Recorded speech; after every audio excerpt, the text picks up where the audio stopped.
Bismillahirrahmanirrahim. Assalamualaikum warahmatullahi wabarakatuh.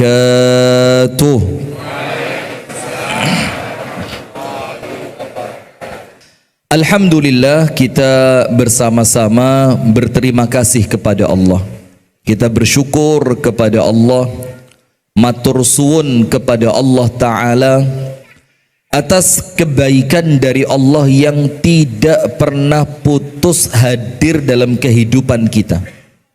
Termasuk salah satu zikir yang Nabi Muhammad ucapkan ketika mendapatkan nikmat, itu adalah ucapan Alhamdulillahilladzi bi ni'matihi tatimmus shalihat, yang artinya panjenengan mampu melakukan kebaikan sekecil apapun itu, maka semua pertolongan Allah, semua karena pertolongan dari Allah. Maka dengan itu tidak ada kesombongan di dalam hati. Maka syukur itu pada hakikatnya itu sejalan dengan doa. Doa itu jamaah, dalam kitab Shaidul Khatir Al-Imam Ibnul Jauzi, ada setan ganggu manusia ketika berdoa. Setannya bilang begini, tapi bukan saya setannya. Setannya bilang begini, sudah berapa lama kamu berdoa ini? Sudah berapa banyak doa yang kamu panjatkan kepada Allah dan tidak kunjung oleh Allah diberi. Jadi setan bisi begitu. Jadi jujur aja, kita ini kan sampai detik ini ada beberapa permintaan kita yang oleh Allah mungkin belum diijabat. Maka setan itu datang memasukkan keputusasaan. Dia bilang, sudahlah, berhentilah, wong doa nggak doa yo sami mawon gitu. Terus seorang hamba itu, kata Al-Imam Ibnul Jauzi, itu jawab, dibilang apa? Saya ini berdoa bukan cari ijabah, enggak, tapi ata'abbadullah bihadza du'a. Tapi saya ini beribadah dengan Allah, mendekatkan diri kepada Allah, mengabdi kepada Allah lewat ibadah yang namanya doa.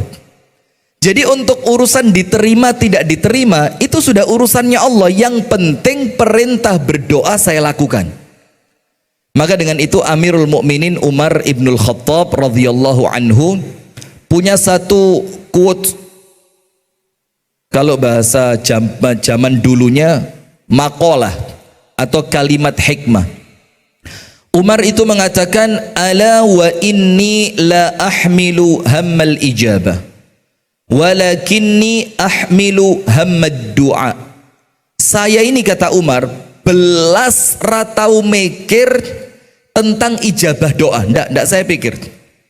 Itu bukan urusan dan bukan ranah saya. Ijabah itu semuanya dari siapa? Allah, dan itu haknya Allah Ta'ala. Walakinni ahmilu hammad du'a, tapi yang aku fikirkan, mampukah aku berdoa atau tidak? Karena perintahnya berdoa bukan ijabah. Kemudian Umar mengatakan, wa in ruziqtu du'aan fal ijabatu ma'ah. Tapi saya ini yakin, apabila Allah memberikan kemampuan saya untuk meminta, maka itu tandanya Allah akan memberi. Karena Allah berjanji, wa qala rabbukum ud'uni astajib lakum. Nah, maka urusan kita ini sekarang bukan diterimanya kapan, diterima oleh Allah dengan cara apa, dengan bentuk seperti apa, tapi mikiro bisa ndak kita berdoa. Nah, sama seperti syukur. Syukur juga begitu. Kita ini bersyukur tidak hanya karena iming-iming la in syakartum la azidannakum. Karena kalau patokannya hanya la in syakartum la azidannakum, maka kita ini bersyukurnya ya dalam tanda kutip gak sepiro ikhlas, enek embel-embele gitu loh. Nah, tapi kita itu bersyukur kepada Allah untuk ngaku Ngaku itu ya artinya sudah pasrah bahwasannya ya Allah, tidak ada kemampuanku, tidak ada kesuksesanku kecuali semua atas pertolonganmu. Itulah syukur. Jadi orang syukur, garis miring tanda coret, sombong. Tidak ada ceritanya orang pandai bersyukur kemudian sombong, tidak ada. Dan sebaliknya, Anda jangan omong kosong, ada orang sombong tapi dibilang pandai bersyukur. Ini kalimat yang tidak akan ketemu. Nah, maka kita ini bersyukur dengan satu jargon besar, la haula wala quwwata illa billah. Semuanya karena Allah, semua atas pertolongan Allah, semua kehendak Allah. Kita ini cuma lakon. Cuma apa? Lakon. Alhamdulillah. Salawat beriring salam semoga tercurahkan kepada uswah kita, Nabi besar, Nabi agung, An-Nabi Muhammad sallallahu alaihi wasallam, yang kemudian ada satu faidah ilmu tentang salawat. Panjenengan mangke wangsul buka tafsir ayat perintah salawat. Innallaha wa malaikatahu yusalluna 'alan nabi ya ayyuhalladzina amanu sallu 'alaihi wa sallimu taslima. Ini ayat turun pada bulan Sya'ban. Jadi ayat perintah sholawat ini oleh Allah dipilih turunnya pada bulan Sya'ban.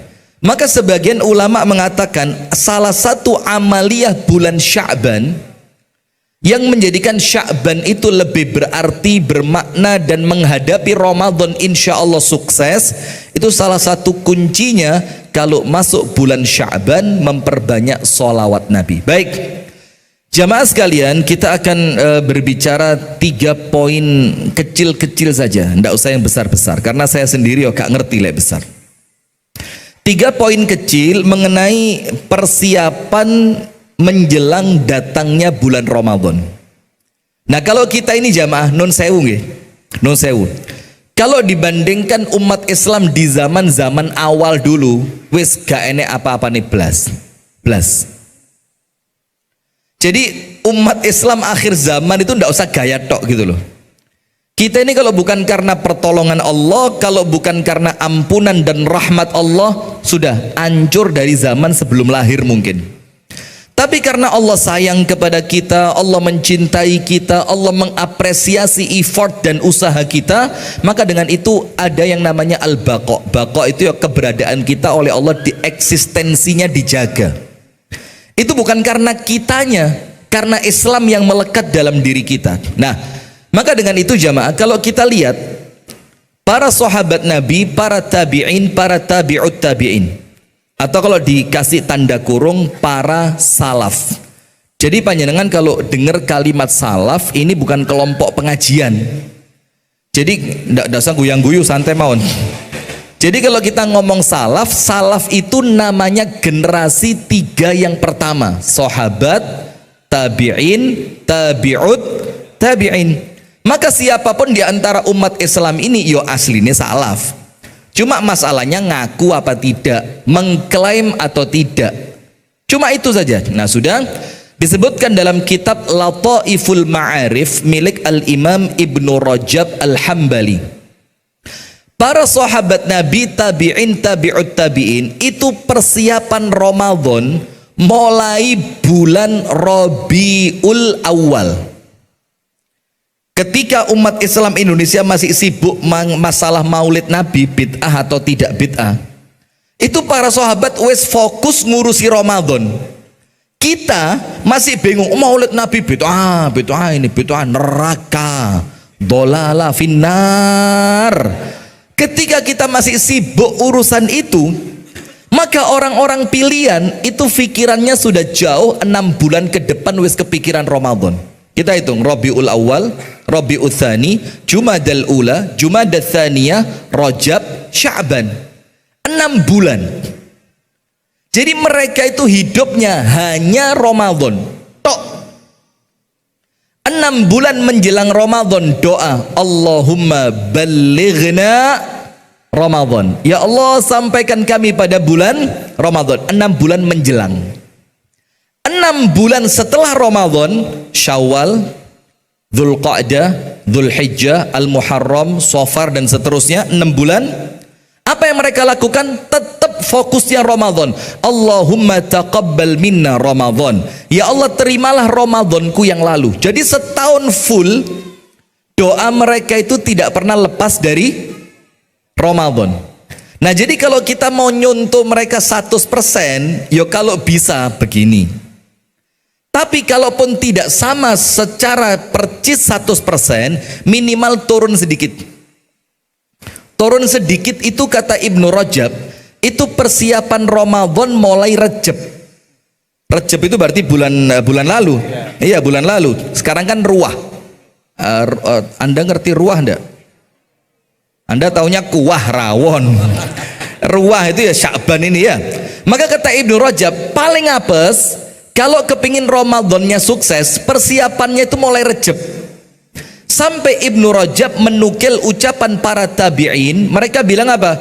Rajab syahru zar'in. Rajab wancine tandur. Rajab bulan apa? Tandur, nanem. Tapi yang ditanam nanti, biar tidak loncat-loncat. Kemudian Sya'ban syahru zara', syahru saqin. Sya'ban wancine nyiram. Nopo ingkang panjenengan tandur niku wau ten sasi Rejab, mulai diramut, disiram, diopeni di bulan Sya'ban. Baru kalau Rejab nandur, Sya'ban nyiram, Ramadan hasad. Hasad itu panen. Pertanyaannya sekarang, Ustadz, apa yang ditandur di bulan Rejab? Panjenengan cek. Ada 5 amal utama Ramadan. Jadi kalau Ramadan panjenengan kehilangan salah satu di antara 5, maka panjenengan dianggap koyoke gak Ramadan. Ini 5 amal utama bulan Ramadan. Nah, inilah yang kemudian ditandur mulai Rejab, diuri-uri di bulan Sya'ban, dan nanti tinggal lari dengan 5 amal utama ini pada bulan Ramadan. Amal utama yang pertama, kan ada berapa? 5. Jadi inilah amal intinya Ramadan, ya 5 iki. Nomor 1 yang wajib yaitu puasa. Maka Ramadan kalau tidak ada puasanya ya tidak seperti Ramadan. Ramadan apa? Ramadan itu bulan puasa. Maka mulai Rejab latihan poso. Itulah kenapa salah satu rahasia bulan Rajab itu di dalam penanggalan Islam dijadikan bulan suci. Dan salah satu amal utama di bulan suci itu memperbanyak puasa. Tujuannya apa? Mulai ngelatih diri untuk puasa. Nah, kalau orang tidak pernah latihan, ya itulah yang muncul hari pertama lali, hari kedua lali, hari pertama sarapan, hari kedua pangga sarapan. Kenapa kok Ramadan masih lupa? Tidak punya persiapan. Bahkan ada yang nanti malam terawih, ba'da asar baru tahu, loh kok bengi terawih? Kok cepet yo, menungso model ini kok ya urip. Ini Masya Allah, ini tugasnya Al-Falah ini tugasnya Al-Falah untuk memperbaiki. Nah, sudah, maka amal pertama adalah puasa. Karena puasa itu hukumnya apa? Wajib. Maka mulai Rejab banyakin puasa. Sya'ban, Ibunda Aisyah bilang apa? Tidak pernah saya lihat Nabi Muhammad poso lebih banyak setelah Ramadan kecuali di bulan Sya'ban. Terus ada hadis, idzan tasafa Sya'ban fala tasumu. Kalau Sya'ban sudah masuk separuh yang kedua, jangan puasa. Larangan ini oleh para ulama dikompromikan karena hadisnya bermasalah. Kalaupun hadisnya kuat, para ulama mengatakan larangan berpuasa setelah lewat separuh Sya'ban itu untuk orang yang sebelum Sya'ban gak tahu poso. Maka jangan golek perkara. Ini sudah dekat Ramadan lah kok gaya-gayaan mau poso. Nanti masuk Ramadan Anda di PKU Muhammadiyah. Sudah tidak kuat puasa sudah. Karena apa? Ini tidak pernah puasa, sok-sokan mau puasa. Nah, maka Kalaupun Anda mau memperbanyak puasa, ini bulannya. Tujuannya apa? Bukan memuliakan sekedar bulan ini, tapi karena kita mengagungkan Ramadan, mempersiapkannya mulai jauh-jauh hari puasa. Nomor 2, apa amal utama Ramadan? Terawih. Maka tidak lucu kalau orang itu Ramadan, terawih tidak masuk program agenda unggulan. Tidak ada. Sampai Nabi Muhammad itu terawih berjamaah. Bukan berarti sebelumnya tidak pernah sholat tahajud. Wajib tahajud untuk Nabi itu hukumnya wajib. Tapi ketika Ramadan, Nabi Muhammad ingin menghimpun umat supaya ketahuan iki loh ono syiarnya. Ramadan itu beda dengan bulan yang lain. Maka malam pertama Rasul jamaah terawih, malam kedua Nabi Muhammad jamaah terawih, malam ketiga jamaah terawih, malam keempat para sahabat nunggu Nabi. Ternyata Nabi tidak keluar untuk sholat jamaah. Ketika besok subuh Nabi Muhammad mengatakan apa? Tidak ada yang menghalangi saya untuk terawih bareng kalian, kecuali kalau malam keempat saya keluar lagi, kelima, keenam, ketujuh, saya khawatir terawih ini nanti oleh Allah dihukumi menjadi wajib. Kalau nanti wajib, kalian merasa terbebani. Nah, maka amal utama kedua terawih. Ikhtiarkan terawih no bolong. Sukses Anda. Nomor 3, amal utama Ramadan itu apa? Al-Quran. Sampai Imam Malik itu tidak seperti kita ini sekarang Ustadz. Imam Malik itu satu hari itu majelis taklimnya 8 sampai 15. Paling apes 8, paling akeh 15. Antum kalah Ustadz. Kalah antum. Baru 5 sehari. Masya Allah. Ini Imam Malik minimal 8, maksimal 15. Taklimnya dalam satu hari. Itu mulai tafsir, hadis, fikih, sirah, semuanya itu dibahas oleh Imam Malik. Ketika masuk bulan Ramadan, kita kualik. Kita ini Ramadan buka puasa ceramah. Ba'da zuhur kultum. Nanti buka puasa dulu ya, buka puasa ceramah, taraweh ceramah. Nanti ba'da subuh kultum. Setelah zuhur membaca satu hadis, balik mana ini mulek ceramah terus ketika Ramadan. Sampai kami putuskan di masjid kami itu Ramadan tidak ada kultum taraweh. Tapi ya memang rotok agak ya kayak empane kok gak pantes yo taraweh ra enek kultume. Tapi subhanallah ketika kita amati nun sewu nggih, banyak penceramah taraweh itu kendalanya macam-macam. Nomor 1, materinya terulang dan tidak komunikatif. Jadi ceramah taraweh itu kayak orang baca buku. Disebutkan di dalam kitab Al-Adhkar Imam Nawawi bahwasannya bulan Ramadan ini adalah bulan di mana ini jamaah itu disengaja dibanter nih ngandani penceramai sampean gak enak gitu loh. Itu sengaja itu, maka penceramah itu ya kudu peka gitu. Nah, sudah, maka Imam Malik ketika masuk bulan Ramadan semua majelis taklimnya tutup. Terus Imam Malik bilang apa? Hadza syahrul Quran. Ini bulannya kita fokus dengan Al-Quran.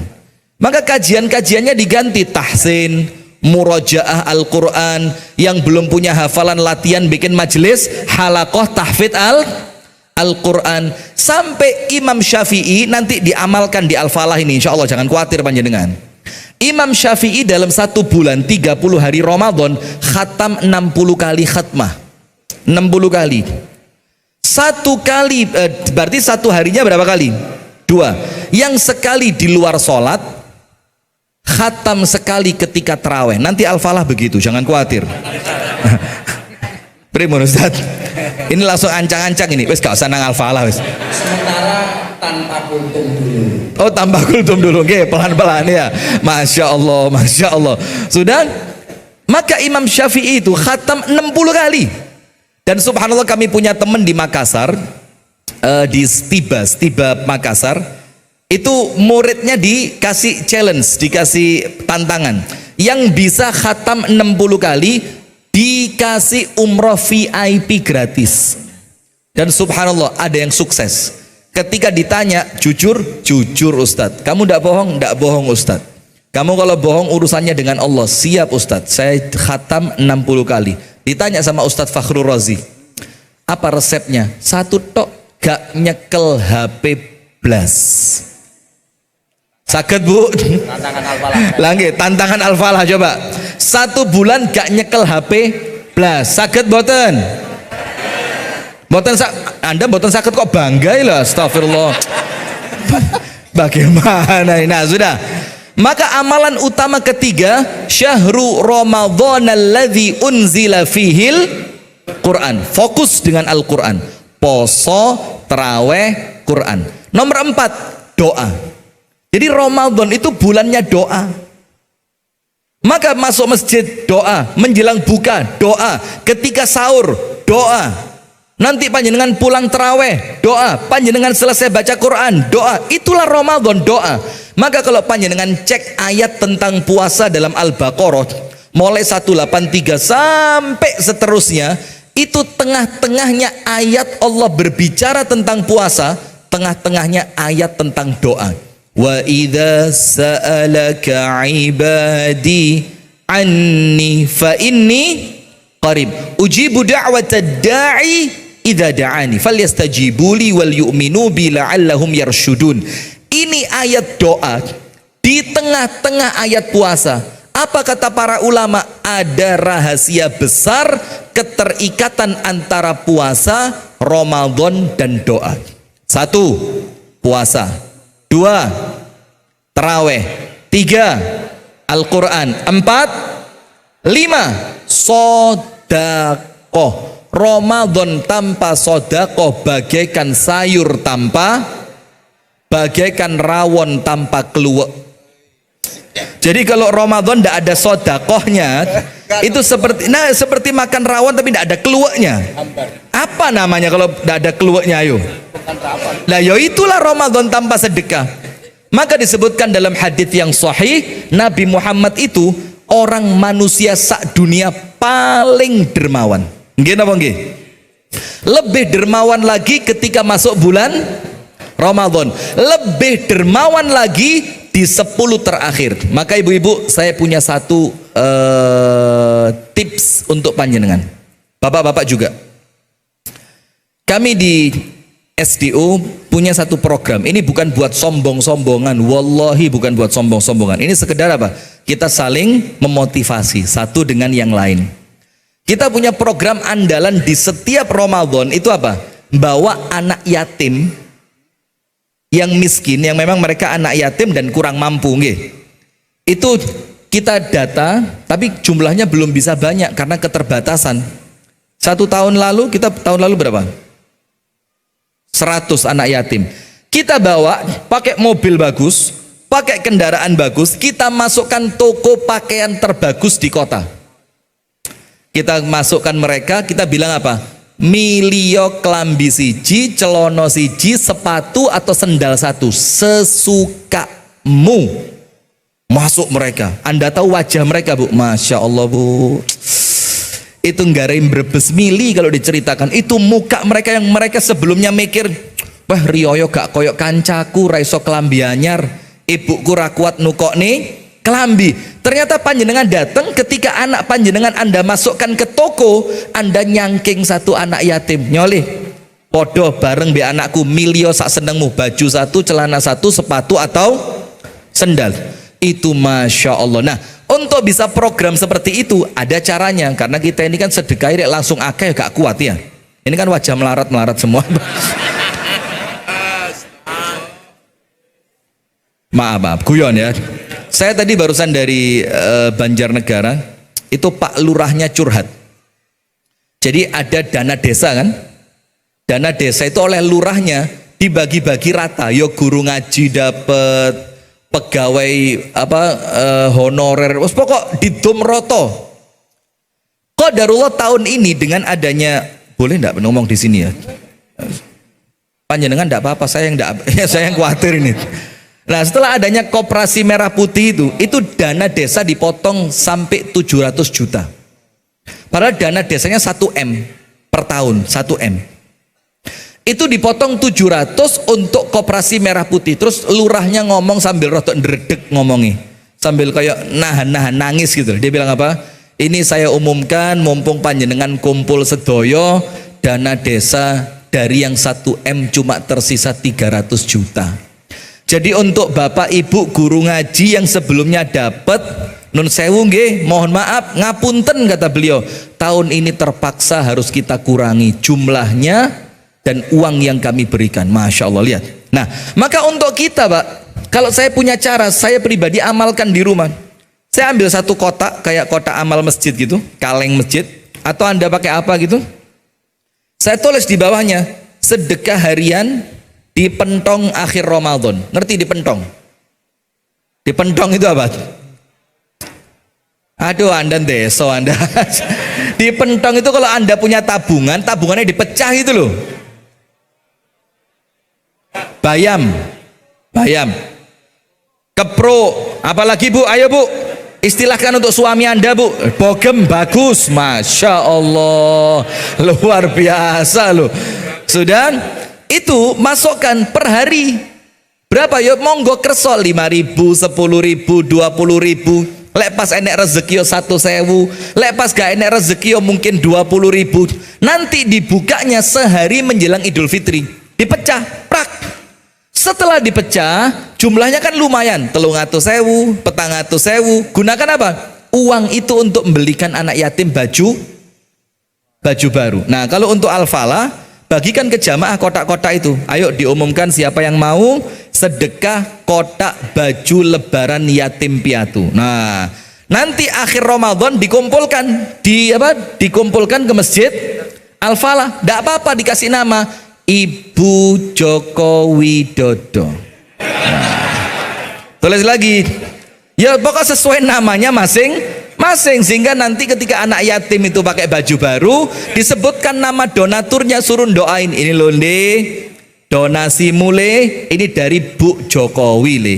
Doain Ibu Jokowi segera oleh Allah diberikan kesehatan, panjang umur, sehat wal afiat, barokah. Nah, itu bagus. Karena Ramadan tanpa sedekah bagaikan rawon tanpa sip. Nah, maka 5 amalan ini jamaah, inilah intinya Ramadan. Puasa, taraweh, Quran, doa, sedekah. Maka puasa panjenengan jadikan 5 ini program wajib harian. Setiap hari puasa, setiap hari taraweh, setiap hari baca Quran, setiap hari berdoa, setiap hari bersedekah. Kalau ini rutin dilakukan tiap hari, sukses insya Allah Ramadan panjenengan akan mendapatkan peningkatan. Sip, itu muqaddimah. Sekarang isi. Oke. Nah, kenapa kita ceritakan itu tadi? Kan kita ngomong persiapannya mulai Rejab. Berarti mulai Rejab, yo 5 ini dilatih. Sya'ban 5 ini mulai diistiqomai. Nanti Ramadan yang 5 ini tinggal jalan. Panjenengan tahu enggak kenapa ada masjid? Ini bukan Al-Falah, ini bukan. Yang malam pertama Ramadan penuh. Malam ke-11 sudah mulai sepi. Di mana yang seperti ini? Masjid mana ini? Sana.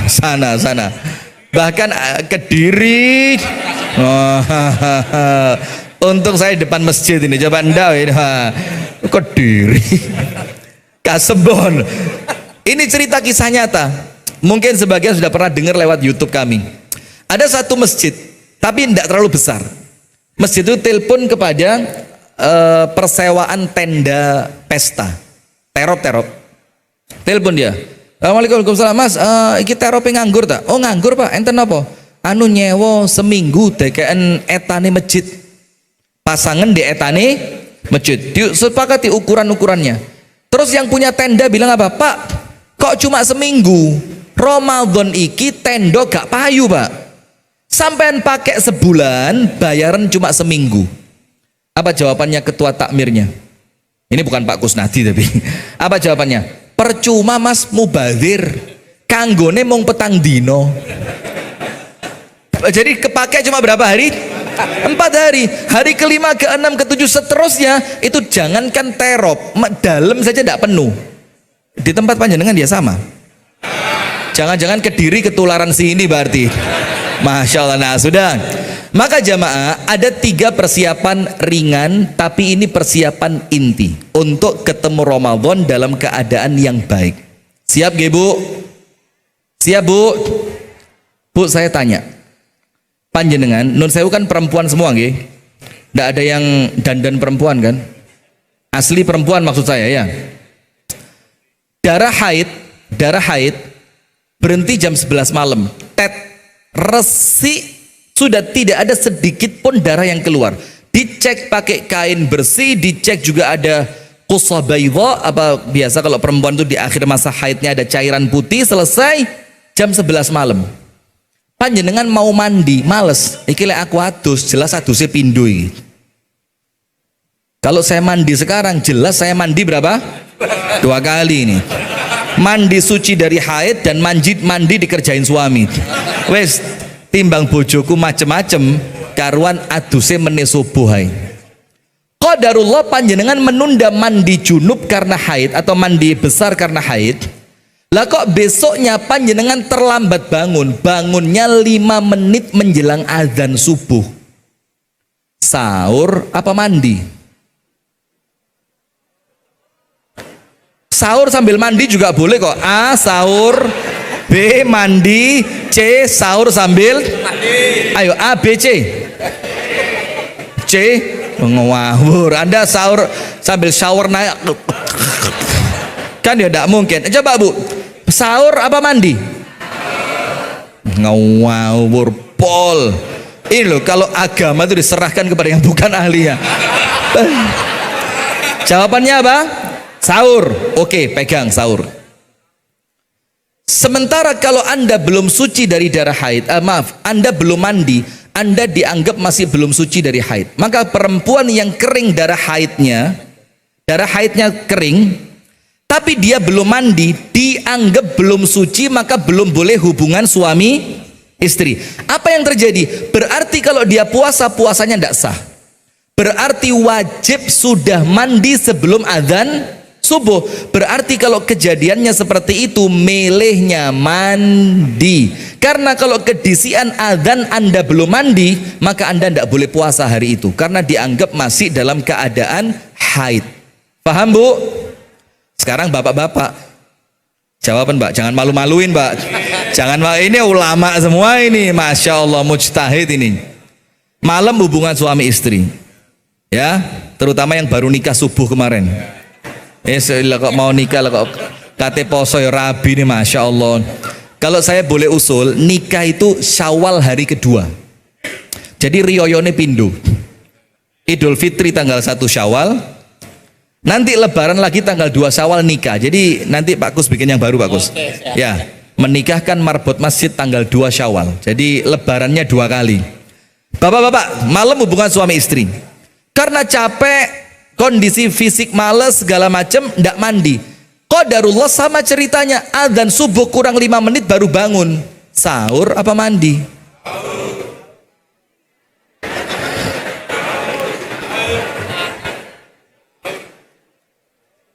Hadas besar loh ini. Hadas besar loh ini. Loh Anda ini ilmu dasar loh ini Pak. Lah kok saya digeguyon si sahur. Lah ya apa Anda ini? Ini ilmu dasar. Sahur apa mandi? Kalau sini jelas mandi, karena wajib harus keadaan suci masuk di adzan subuh. Kalau yang posisi hadas besarnya karena hubungan suami istri, tidak apa-apa masuk adzan subuh dalam keadaan junub, tidak apa-apa. Berarti kalau seperti itu milih sahur. Sekarang pertanyaan buat panjenengan berdua, ibu-ibu dan bapak-bapak. Tadi ibu sekeliru kabeh, bapak tambah ngawur. Sekarang ibu dan bapak. Pertanyaannya begini, ada seorang laki-laki gaya hidup sehat, tiap pagi makannya telur rebus. Pokok anti nasi. Apa nasi itu? Saya baru dengar tadi di kamar takmir luar biasa, ada yang enggak mau nasi putih. Ternyata nyarinya nasi kuning. Ah, lah podo hai, lah podo nasinya. Saya kira diet kan. Wih, keren diet ini. Ternyata Bang, karena saya biasa cari yang kuning. Lu walah ya podo hai. Sudah, ini pertanyaan buat laki-laki dan perempuan. Makan dia pagi, lupa kalau puasa hari pertama, telur pertama dimakan. Sur mulai rodok seret. Telur kedua, telur ketiga, telur keempat nyandet. Megang botol, seret, cet. Lah kok pas mau minum dalam keadaan keseretan, eling lek poso. Boleh minum apa ndak? Astagfirullah. Ini ilmune sopo wong poso oleh ngombe itu loh, masya Allah. Boleh minum apa ndak?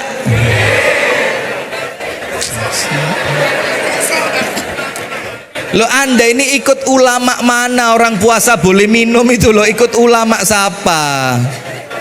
Boleh apa enggak? Enggak boleh. Bagus Bu, menisan mati ya, masya Allah. Enggak boleh. Ini loh, ini Islam kuat yang ini asli deh. Panjenengan Islam KTP. Nah sekarang pertanyaannya, hukum awalnya enggak boleh minum. Karena memang dia dalam keadaan puasa dan ingat, maka hukum awalnya boleh apa enggak? Enggak boleh. Tapi karena kondisi darurat, kalau tidak minum dia bakal koid, maka saat itu dia boleh minum. Pertanyaan berikutnya, posone batal nopo mboten? Lah ini pertanyaan dasar kok. Batal mboten? Oh, ini paling enak jawab ngawur, itu yang paling enak sudah. Ada satu makalah dalam fikih, orang sak donya sing paling selamat itu awam. Itu paling selamat karena kalaupun salah gak diamuk mbek Gusti Allah. Jadi panjenengan pertahankan keawaman panjenengan ya. Bagus ini mlebu surga kabeh insyaallah. Nah, begini, astagfirullah. Maaf bagus saya ini niat kate lurus tadi tidak bisa. Begini. Batal apa tidak? Hukumnya batal. Karena dia minum dengan sengaja dalam keadaan ingat pada waktu puasa Ramadan. Tapi dia batal dalam keadaan tidak berdosa. Walaupun minumnya dengan sengaja.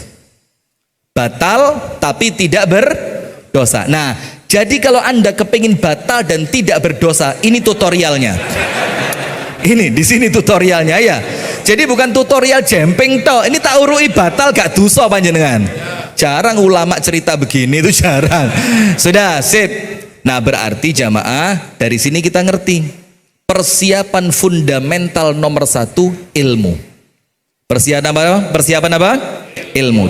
Maka subhanallah kami sudah jalan 6 tahun lebih itu punya agenda rutin khataman kitab fikih Ramadan. Itu keliling di sekitaran Kediri. Tahun ini di Pare, tahun lalu di Kediri, tahun sebelumnya di daerah mana. Itu khataman kitab fikih Ramadan. Kecil bukunya. Tapi membahas seluk-beluk tentang puasa. Termasuk yang dianggap tidak boleh padahal boleh. Atau sebaliknya, perkara-perkara yang merusak puasa dianggapnya biasa. Itu dibahas. Nah maka tidak mungkin panjenengan sukses Ramadan kalau panjenengan tidak punya ilmu.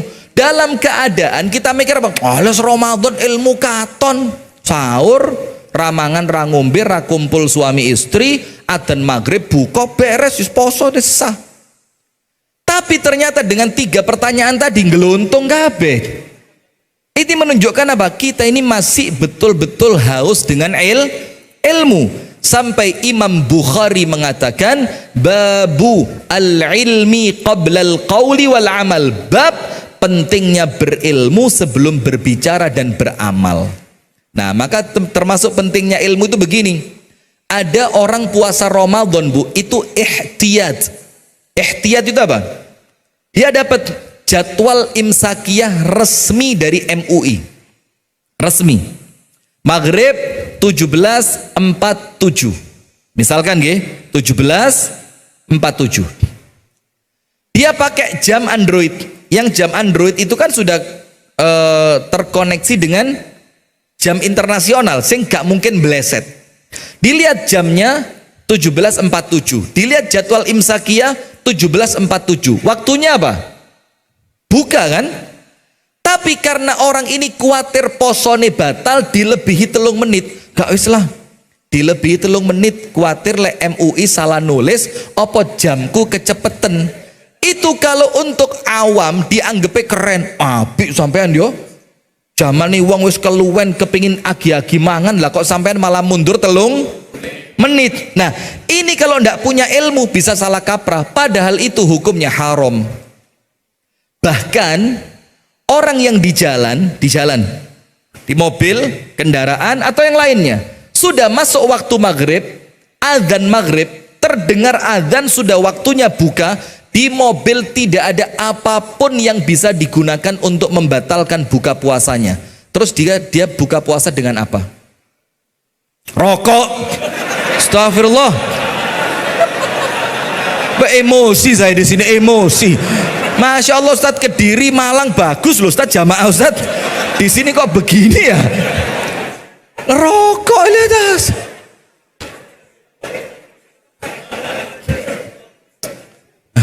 Tidak ada apapun di mobil, tidak ada air, tidak ada snack, tidak ada roti. Bahkan di perempatan jalan biasa ada orang berbagi takjil juga tidak ketemu. Padahal sunnahnya buka puasa itu disegerakan. Anda buka dengan apa? Tidak ada kurma. Astagfirullah. Sabar, astagfirullah. Loh saya bilang tidak ada siapa kurma itu loh. Astagfirullah ya Allah. Sampai jam berapa bagus? Ya Allah. Caranya untuk yang semacam ini membatalkan puasanya dengan niat. Dengan apa? Niat. Nah ini ilmu.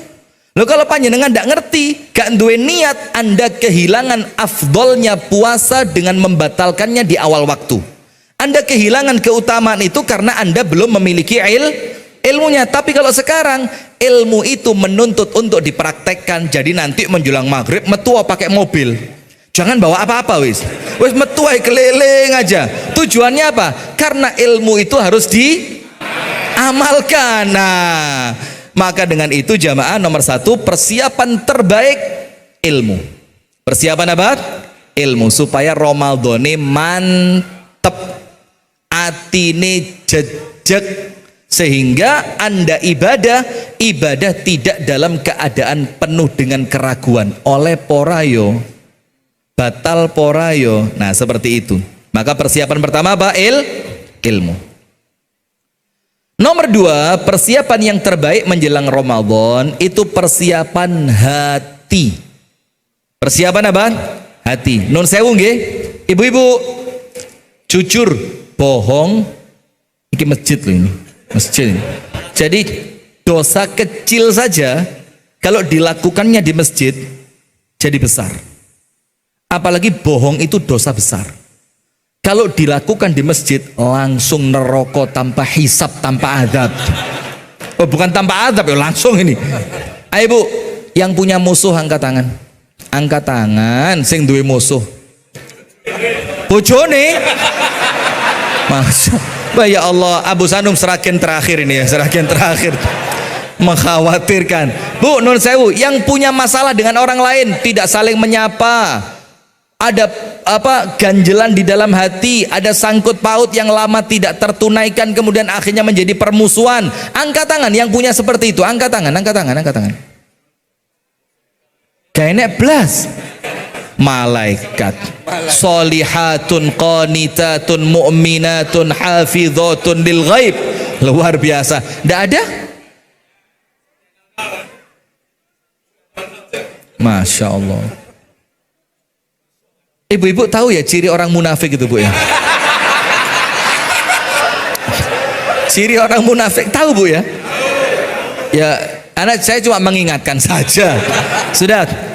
Maka termasuk persiapan hati jamaah itu ngeresii hati dari kebencian kepada orang lain. Dalilnya nomor 1, kalau kita buka HPT Muhammadiyah, Himpunan Putusan Tarjih, tentang malam nisfu Sya'ban. Dalam HPT ditulis apa? Tidak ada amal khusus apapun. Tidak ada.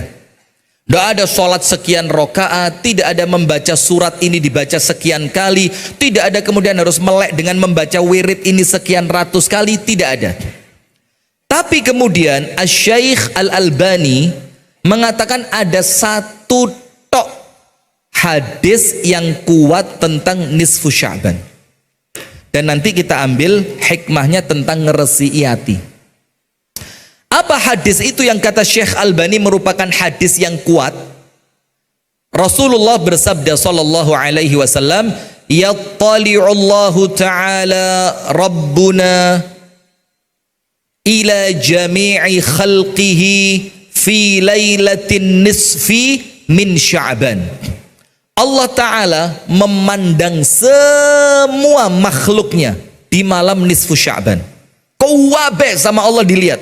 Tapi maaf, dalam penjelasannya para ulama, yang dipandang oleh Allah adalah mereka yang ibadah. Kalau tidur ya enggak dipandang ketika mereka ibadah. Dan orang-orang yang oleh Allah dipandang tadi, fayaghfiru kullahum, Allah ampuni semua dosa mereka di malam nisfu Sya'ban. Terus ditambahi sama Nabi Muhammad, tapi ada dua orang yang tidak katut dalam ampunan itu. Siapa yang tidak dapat ampunan malam nisfu Sya'ban? Nomor satu, musyrik, orang yang melakukan dosa syirik. Itulah kami sampaikan, dakwah Muhammadiyah itu Pak, dari awalnya berdiri Muhammadiyah itu dakwah tauhid. Dakwah apa? Tauhid. Maka warga Muhammadiyah tidak asing dengan kalimat syirik, itu tidak asing, tidak alergi. Karena dari awal dakwah kita itu anti TBC. Nggih napa nggih? Karena apa? Memang kesyirikan ini dosa besar yang paling membinasakan. Bahkan Allah tidak ridho dengan itu. Nah, maka yang pertama yang tidak diampuni oleh Allah, orang yang ngelakoni syirik dan belum tobat.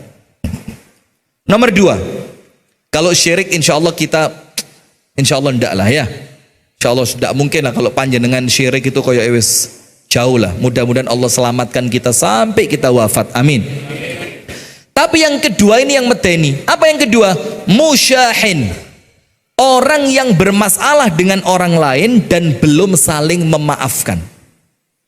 Malaikat tanya kepada Allah, ya Rabbi, dua orang ini tidak kami hapus dosanya. Allah katakan jangan dihapus. Malaikatnya tanya, ila mata ya Rabbi, sampai kapan ya Allah dosanya tidak boleh saya hapus? Napa jawabannya Gusti Allah? Hatta yastaliha, sampai keduanya. Ini yang belajar bahasa Arab insya Allah ngerti. Ini bukan hatta yasluha. Kalau yasluha itu sampai mereka berdamai, tapi enggak. Allah tambahi, Rasul tambahi kalimat to, yastaliha. Dalam bahasa Arab, ziyadatul huruf ziyadatun fil ma'na. Ketika ada tambahan huruf, maka ada penekanan dalam sisi makna. Maka kalimat yastaliha, berdamai dengan penuh ketulusan hati. Kalau enggak, sama Allah enggak diampuni. Coba, berat apa enggak ini? Sekarang Ustadz, apa kaitannya ini dengan ngeresi hati? Itu Allah memberikan kepada panjenengan fasilitas supaya nanti masuk Ramadan hati panjenengan sudah bersih. Maka diawali semenjak nisfu Sya'ban. Sekarang Ustadz, apa cara membersihkan hati menjelang Ramadan? Cuma satu, ganjel tobat. Apa? Saya ganjel itu tidak pernah tahu saya. Suatu hari ketika saya naik mobil ke Batu sama anak saya, jalanannya curam begini, cet. Terus anak saya kecil di belakang teriak, ganjel ganjel ganjel. Apa ganjel? Tidak ngerti saya Ustaz. Sampai saya tanya ke istri saya, apa ganjel dibukain YouTube saya. Oh walah. Sopir truknya mau bleset mundur mau masuk got, lah kok kernetnya ndak kunjung turun, kernetnya santai ndek begini, ganjel ganjel turun ini tadi goleki ganjel gak petuk sampai terkem bleset, akhirnya apa? To. Nah, itu loh. Tapi kalau kita ini bukan ganjel kalau kita ini tobat. Sekarang Ustadz, apa pentingnya tobat? Begini jamaah, antum buka kitab Imam Ibnul Qayyim Al-Jauziyah berjudul Al-Jawabul Kafi liman sa'ala 'anid dawa'i syafi, ad-da'u wad-dawa. Dalam kitab tersebut jelas Ibnul Qayyim mengatakan dengan dalil yang sangat banyak, tidak ada perkara apapun yang paling memberatkan seorang manusia untuk ibadah kecuali dosa. Kecuali apa? Dosa. Sementara Ramadan kita mau apa? Ibadah kan? Kita mau puasa, kita mau tarawih, kita mau baca Quran, kita mau sedekah, kita mau silaturahim, kita mau i'tikaf, kita mau berdoa, kita mau pokok Ramadan itu ibadah. Bagaimana mungkin Ramadan panjenengan sukses kalau hati panjenengan belum dibersihkan dari beban dosa?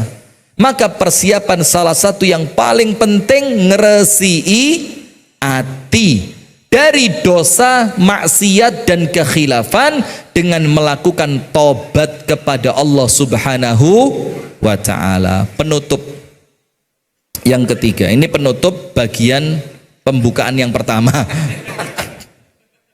Apa persiapan terbaik? Nomor 1 ilmu, nomor 2 persiapan hati, nomor 3 niat. Nomor 3 apa? Niat. Innamal a'malu binniyat. Sekarang begini Pak, panjenengan tak kasih cerita nggih. Ini kisah nyata dan saya saksi dalam cerita itu. Saya ada dalam cerita itu. Ada seorang laki-laki asli Lamongan tinggal di Kediri. Namanya Haji Yazuri. Rahimahullah, meninggal beliau. Ikut ceramah saya kemana-mana, maka pinter karena ikut saya terus. Masya Allah, Masya Allah, Masya Allah, ya Allah. Lama-lama sombong saya ini natural nanti. Sudah, itu ngikutin saya pengajian. Qadarullah ikut saya pengajian pas pengajian tahun baru Hijriyah. Tanggal 1 dari bulan Muharram. Sudah kita sampaikan tentang bulan Muharram, keutamaan bulan Muharram, amaliyah bulan Muharram. Salah satunya apa? Memperbanyak puasa. Terus saya sampaikan puasa yang paling penting di bulan Muharram adalah puasa Asyura. Apa Asyura itu? Puasa tanggal 10 di bulan Muharram. Apa keutamaannya? Menghapus dosa setahun yang lalu. Saya tambahi, termasuk ada amalan yang lain, memberi makan buka puasa orang yang puasa Asyura. Karena orang yang memberi buka puasa kepada orang lain mendapatkan pahala yang sama percis seperti orang yang puasa itu tanpa dikurangi dan tidak menjadikan pahala orang tersebut terkurangi, sempurna. Maka saya bilang, kalau panjenengan puasa diampuni setahun, kalau panjenengan ngasih 10 buka puasa, panjenengan diampuni 11 tahun. Panjenengan 1 ketambahan wong 10, 11 tahun. Kalau panjenengan ngasih buka puasa 60 orang, 60 tahun. Pas usia beliau 62. Mikir, wah cocok iki. Kira-kira lek aku ngei buka wong swidak, aku mati surga kira iki. Ya itu mungkin berkecamuk di pikiran beliau. Itu tanggal 1 Muharram. Tanggal 4 Muharram, beliau tuh keliling ke rumah keluarganya di Lamongan. Keliling. Bawa topi, bawa sarung, bawa rokok, bawa sejadah, didum-dum ke keluarganya. Sambil apa? Ngomong ke keluarganya, "Dek, aku diutang gak mbak sampean?" Nanti kalau dibilang ndak ada, oh ya wes sepurane yo, mungkin aku selama di Kediri gak tau nyambangi sampean, enek salah segala macam. Dia minta maaf terus kasih hadiah. Ada yang sarung, ada yang sejadah, ada yang rokok, kopiah, macam-macam. Sampai keliling ke semua keluarganya, dia balik ke Kediri. Tanggal 7 Muharram beli kambing, pedus. Beli apa? Pedus. Beli kambing, Bu, beli kambing. Besar kambingnya. Kambing itu dibeli tanggal 7, diserahkan ke anak mantunya namanya Haji Sugeng. Geng, iki wedus ramuten. Ramuten, engkau tanggal 9 geng belen. Tanggal 10 isu bojomu kon masak. Berarti bojone ini anaknya Pak Haji Yazuri itu perempuan. Bojomu kon masak. Engko sore jam 4 kirim menang masjid. Takmire wis tak telepon buka puasa dari saya Haji Yazuri. Subhanallah. Tanggal 7 dia beli kambing. Tanggal 8 pagi orangnya meninggal dunia. Subhanallah, lihat. Orangnya sudah wafat, amalannya masih ketinggalan di dunia. Pada tanggal 10 itu Haji Yazuri sudah 2 malam di kuburan. Tapi malam itu malaikat masih ngirim pahala dari kambing yang dimakan oleh orang yang berpuasa Asyura. Nah, untuk kita bagaimana maksudnya? Begini, kok saya pas tidak bawa uang? Pinjem 100. Biar hubungan tidak putus. Guyon, enggak, bercanda aja ini, antum serius. Bercanda. 1 juta lah. 1 juta minjem kok 100, tiwasisin. Sudah begini. Kalau untuk kita, kami punya program dengan teman-teman di SDO. Apa programnya? Tabungan Ramadan. Kami bikin video. Ada Kang Asep. Itulah pentingnya konten itu Ustaz ya. Ada Kang Asep. Kang Asep ini orang miskin, ya kita gambarkan di video itu melarat itu loh. Dan lucunya ibu-ibu ngiro tenanan. Iki konten ini Bu. Lah kok ya Allah bagaimana nasib Kang Asep setelah itu? Loh iki konten, ini video fiktif. Pak ibu-ibu ya takon bagaimana nasib Kang Asep? Ya Allah Kang Asep, semoga arwahmu diterima, ini konten. Ya sudah.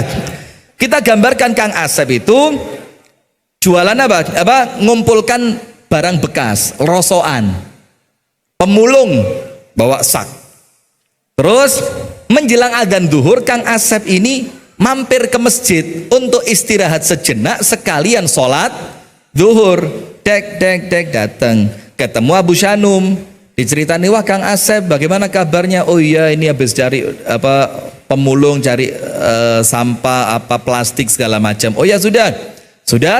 Terus Abu Sanum ini bawa kertas, ditanya sama Kang Asep, itu apa? Dia bilang, oh ini program Ramadan yang nanti kami jalankan di bulan Ramadan. Langsung Kang Asep itu ngeluarkan uang dari kantongnya. Jangan nangis, fiktif, konten. Terus kita nangis. Buka Kang Asep itu uang, dihitung. Dikasihkan sama Abu Sanum tadi. Oh ini Mas, saya titip ya buat sedekah Ramadan. Sudah, titip. Kang Asepnya istirahat menjelang adzan zuhur. Pas adzan zuhur dibangunin Kang Asep. Ternyata Kang Asepnya sudah meninggal. Duwi wis katut, uangnya sudah diberikan, orangnya meninggal dunia. Nah coba, ini kan cerita fiktif. Tapi dari cerita fiktif ini tidak menutup kemungkinan itu ada di masyarakat kita yang seperti itu. Nah, maka untuk panjenengan yang kelihatan umurnya tidak panjang lagi ini, amin. Bahwa tiara mati. Sudah, ndak. Mudah-mudahan semuanya panjang umur, sehat walafiat. Amin. Nah, bagaimana kita bisa meraih pahala Ramadan itu dalam keadaan nun sewu, sama saya panjenengan sami mawon. Tidak ada jaminan usia kita sampai malam pertama Ramadan. Nggih napa nggih? Terus jaminannya apa? Yo uang panjenengan itu, Pak. Niatono. Closingnya begitu. Ini tanpa briefing ini sudah tahu saya arahnya ke situ. Nah, ini uang keluarin, terserah.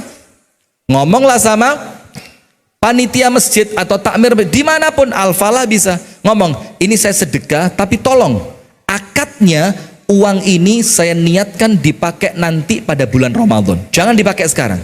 Entah buka puasa, atau Anda pakai untuk i'tikaf, atau Anda pakai untuk bingkisan yatim piatu, atau Anda berikan insentif untuk guru ngaji pelosok, atau apapun, sing penting jalankan uang saya pada bulan Ramadan. Nah, setelah itu panjenengan tidak perlu risau. Kalaupun mudah-mudahan tidak, kalaupun ternyata usia tidak sampai pada bulan Ramadan, biarkan uang kita yang ketemu bulan Ramadan. Nah, itulah faktor niat. Maka dalilnya niat itu apa? Ada seorang laki-laki, kata Rasulullah, barang siapa meniatkan sholat tahajud sebelum tidur, lah kok ternyata dia ketiduran sampai azan subuh, Allah catatkan pahala apa untuk dia? Pahala sholat tahajud sempurna. Faktor apa? Niat. Padahal kalau panjenengan sholat tahajud belum tentu diterima. Model kita ini Pak, tahajud sombong. Kita habis tahajud ya, subuhan pura-pura ngantuk. Nanti temen tanya, kok ngantuk sih mbak? Wong tas tangi, bah lah yo mambengi lo ra krasa aku tahajud sampai petang jam ih. Lah ini kalau panjenengan tahajud belum tentu diterima. Tapi cukup dengan niat, masih yo tagak tahajud, pahalanya dapat. Maka karuan cukup niat ra usah tahajud, ento pahala tahajud sempurna daripada panjenengan tahajud marai sombong. Setuju nggih? Astagfirullah. Ini pengajian model apa ini ngerusak. Nah, tapi maaf, Allah tidak bisa ditipu. Allah tahu mana orang yang niatnya tulus, mana yang niatnya main-main. Nah, itulah pentingnya nih niat. Maka 3 persiapan jamaah. Ilmu harus mapan, hati dibersihkan dengan tobat agar dosanya habis dan ibadah Ramadan menjadi ringan. Yang ketiga, niatkan dengan niat-niat yang baik mulai sekarang. Gini, ya Allah, kalau ketemu Ramadan hamba niat ya Allah puasa 30 hari full, hamba niat terawih gak tahu bolong, hamba niat baca Quran mempeng, hamba niat ya Allah setiap hari hamba sedekah, hamba niat ya Allah tiap hari hamba sholat duha. Maka al-ikthar minan nawaya as-salihah, memperbanyak niatan yang baik. Kalau ternyata tidak tercapai, panjenengan dapat pahala sempurna.